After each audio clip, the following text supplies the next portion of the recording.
And now to help bring them all together is Carol Harrison. She is our commenter. She is professor of history at the University of South Carolina. After receiving her doctorate at Oxford University, she has published 2 books and co-edited 1 volume. She is doing our profession the great service of co-editing the French Historical Studies until 2021, and I'd like to thank her personally for the service she did to the Western in editing the proceedings. She left it in very good shape for Donna Ryan and me to follow her. Thank you very much. Thanks. Okay, well, I'm going to try and whip through this fairly quickly, so we'll have some time for questions. But I want to thank all of the panelists. Thanks, April, for the introduction. Thank you, Whitney, for the publicity. I appreciate that a lot. What I wanted to do today was really say a few things kind of generally about field sciences that I think bring our 3 papers together, rather really than ask specific questions to our authors. Field science is sort of the red-headed stepchild of the history of science. It's not really central to the field. The history of science focuses on the laboratory. The controlled conditions of the lab are really emblematic of science's claim to accuracy and to truth. So field sciences just seem hopelessly compromised from the beginning, right? You can't achieve that kind of controlled environment there. It introduces all kinds of different actors into the process, technicians, but also indigenous informers, family members, women.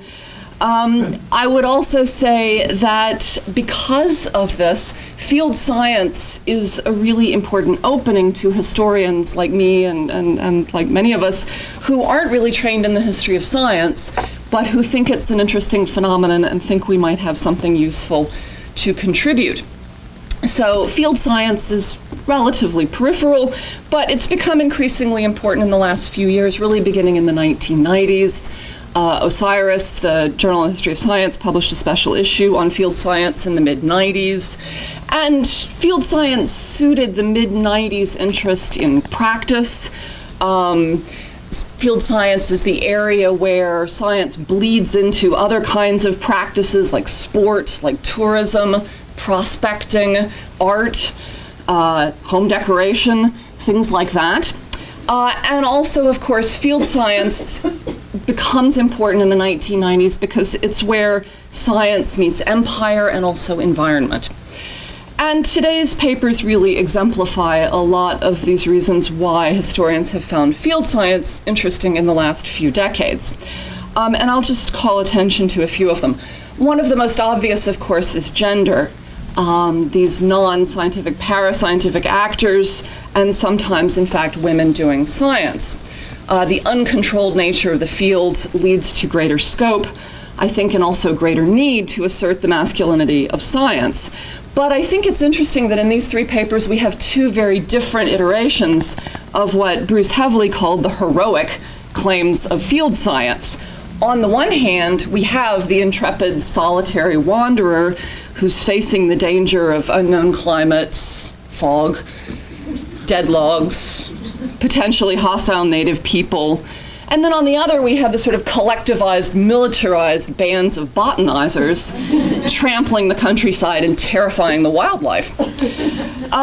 So I think that's an interesting thing we could think about. Secondly, field science's intersections with empire. The patriotic nature of natural history has been a fruitful subject of research for a long time, so that doing natural history is an aspect of constructing the nation. Similarly, we know that field scientists participated in the construction of empire. That's quite well established, and there's lots of research drawing on the fact that natural history required all the same kind of communications and transportation infrastructure as empire, that it demanded the same kinds of local and native knowledge. But our 3 papers, I think, are doing something significantly different. We do have 2 papers about naturalists overseas, sort of exploring new lands, but they're exploring new lands that are not at all likely to fall under French imperial control, right? André Michaud is not an agent of French Empire, and nor really was Alexandre Le Sueur making any kind of case for French Empire in Indiana. The Australian case is less clear, but I think, again, that while French Empire and the Antipodes was not impossible, it was pretty unlikely. That's not what Le Sueur was doing. So really, the most militant and militarized of our botanists today, of course, are marching around the forest of Fontainebleau. So what I'd like to ask our panelists to think about is this relationship between natural history and empire, and to suggest that we need, and this is really where Whitney's paper starts her historiographical reflections, a more sophisticated account of natural history's political project than, on the one hand, building the nation, and on the other hand, building the empire. My suggestion, for what it's worth, very briefly, is that the concept historians have been using recently of the imperial nation state is going to be helpful here. And I'll also just say that I really think this is part of the answer to Whitney's question about Le Sueur's experience of fieldwork making him skeptical about utopian communities, that being a field scientist had sort of inoculated him to some of the claims of new harmony. I think Le Sueur's experience of natural history gave him the sense that natural history is about building big centralized institutions, not building decentralized small experimental and peripheral communities. Second question, moving right along, is about mistaken identities. Because the field is a place where scientists are constantly being mistaken for somebody else. It's not clear who's a scientist and who isn't. Brongniart being arrested for being a suspicious-looking character. This is the kind of thing that happens over and over in field science. And of course, it happened frequently to Le Sueur and Perron in Australia, mistaken identity with encounters with Aboriginal Australians. So it's not hard to understand why there would be these instances of confusion, but what I want to propose is that we think about what they meant to the naturalists themselves. And I'll just say the two options, it seems to me, on the one hand, are they hurdles to be overcome? That seems to be the general consensus, but what I want to suggest is that that's one of the pleasures of working in the field. Right, is the possibility that you might be mistaken for somebody else, or that you might even become someone else. You could pretend to be something else. It's a chance to reinvent new identities, to reinvent oneself, to try out new identities. And so I think it's interesting to think about, in the context of science, this relationship between truth on the one hand and make-believe on the other. And then third, very quickly, I'd like our panelists to think about the fact that they are really all looking at the end of a moment in natural history, arguably really the end of natural history. That as Michaud, as Brongniart, as Le Sueur are working out in the field, biology is moving into the laboratory in exactly this period. And France, with its extensively public-funded infrastructure for science, was really in the lead of this process. And you can see this quite clearly in the Egyptian campaign in the late 1790s. Brongniart stays home. More importantly, in the world of science, Cuvier stays home. They recognize that what's going to be useful to them as scientists is to receive collection items that come in from the expedition. The classic example of this, Richard Burkhart's article about the early 19th century creation of a school for voyagers, founded in 1819 by members of the scientific establishment. They decided they needed a school because they wanted to stop relying on people like Le Sueur, on people like Michaud, who were way too autonomous. And they wanted to train voyagers who would understand that they are merely the instruments of the scientist, the tool that goes out, collects the material, sends it back to Paris, where the real science is done in the laboratory. So I will leave it at that. I have not left you very much time for questions, but I'll hand it back to April.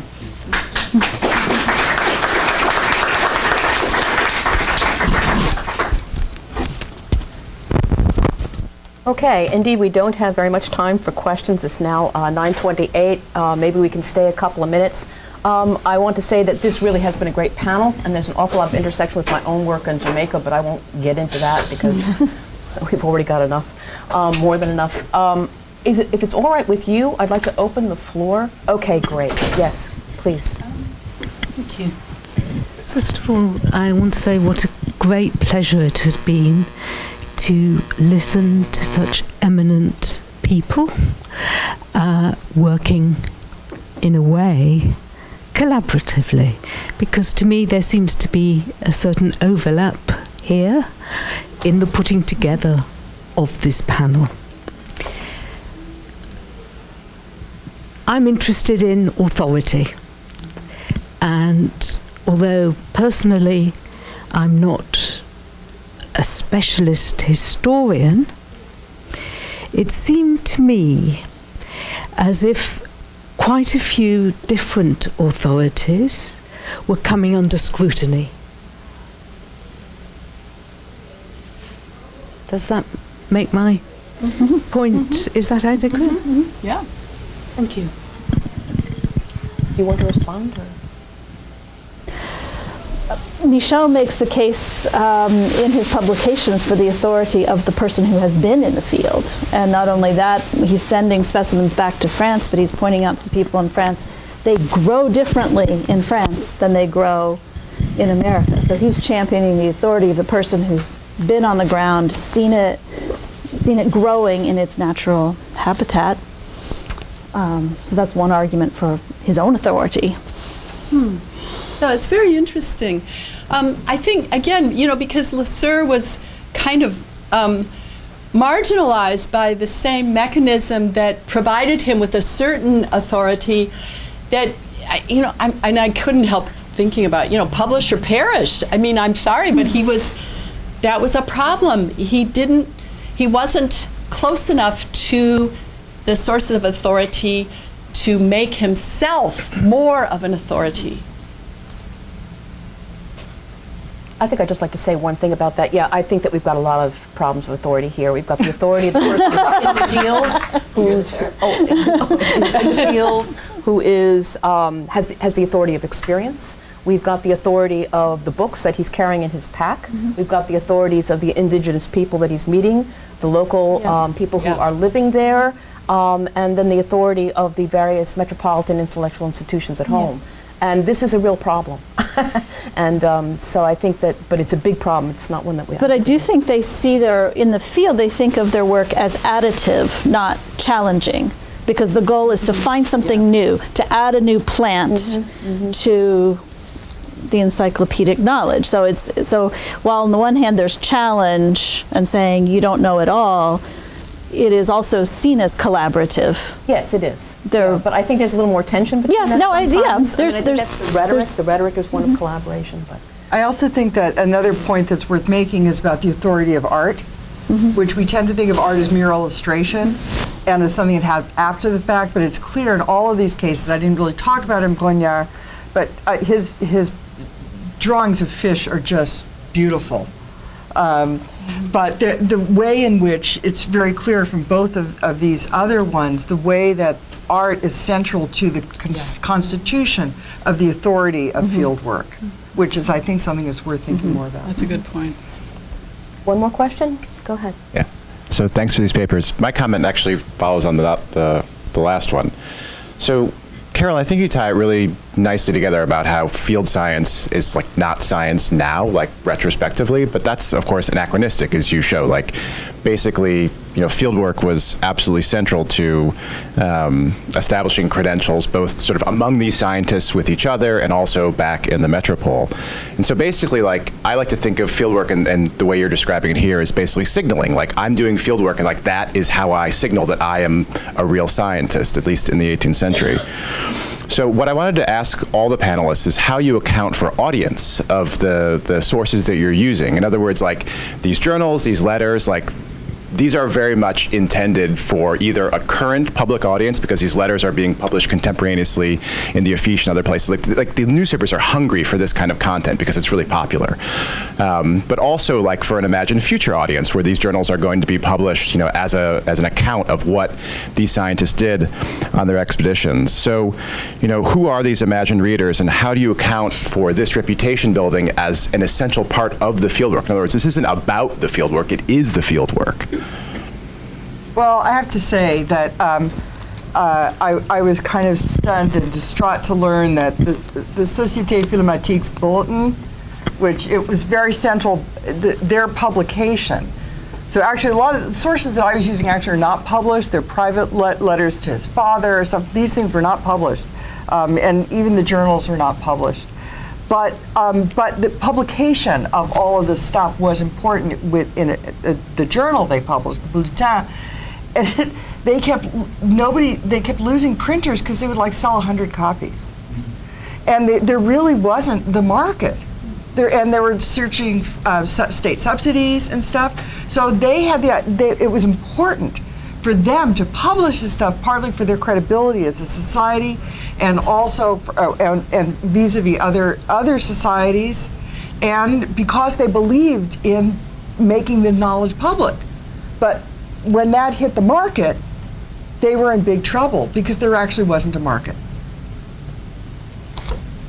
I guess one interesting tidbit is that the New Harmony, McClure's commitment to educational reform, which was part of his involvement with New Harmony, was to start a printing press run by the kids in the school at New Harmony. And they were the ones who published some of Lesueur's and Michaud's work. And it was intended, well, it was practical experience for the kids, for the students. But I think also, McClure's idea was that this was useful knowledge. And what I didn't say about the lead mine is how their expedition contributed to ideas about improving the economy of the United States. But again, the press didn't last very long. New Harmony fell apart. The press in the school fell apart after a few years, so they couldn't sustain this. Elizabeth?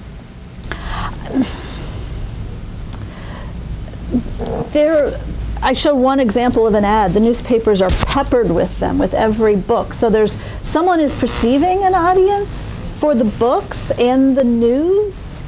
I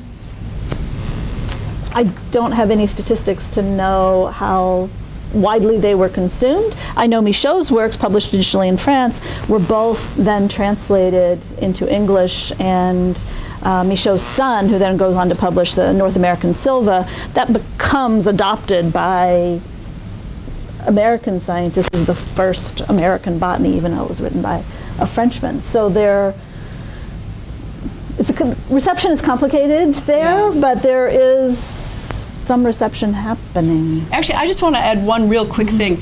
The voyage of the voyage de découverte of Perron that I quoted so extensively, that was a big hit, and it was translated into English very quickly. So somebody must have been reading this stuff. And of course, had I been able to talk about the crocodile hunt, that was